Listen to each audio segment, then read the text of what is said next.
Hi hello வணக்கங்க. நம்மளோட subscriber ஒருத்தவங்க என்ன கேட்டிருந்தாங்கன்னு பார்த்தீங்கன்னா, எங்கள் வீட்டுக்கும் எங்கள் அண்ணன் வீட்டுக்கும் எவ்வளோ தூரம் அப்படின்னு கேட்டிருந்தாங்க. ரொம்ப தூரம்லாம் கிடையாதுங்க. இது எங்கள் வீடா அப்படியே வாங்க. எல்லாரும் பார்த்தீங்களா, இது எங்கள் ரெண்டாவது அண்ணன் வீடு. ரெண்டாவது அண்ணன் வீட்டுக்கு இப்படி போகணும், சரியா? இங்கே வந்தால் வாசல் இருந்தாங்க, அதுதான் எங்கள் ரெண்டாவது அண்ணன் வீடு. அப்படியே நம்ம அந்த ரோட்டில் இருந்து இப்படியே வந்தோம்னா எங்க மொதல் அண்ணன் வீட்டுக்கு போயிடலாம்.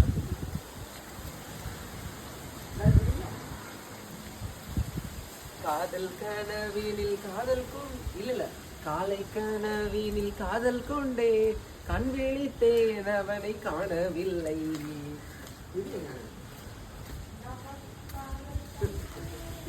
இதுதான் எங்க சாரி ஃபர்ஸ்ட் அண்ணா வீடு, சரியா? கொஞ்சம் தூரம் தான், ஓடிடலாம். துபாயில் இருக்காங்க, சரியா? ஓகேவா? இவ்வளோ குட்டி தூரம் தான், சரியா? பிடிச்சி லைக் பண்ணுங்க. தேங்க்யூ.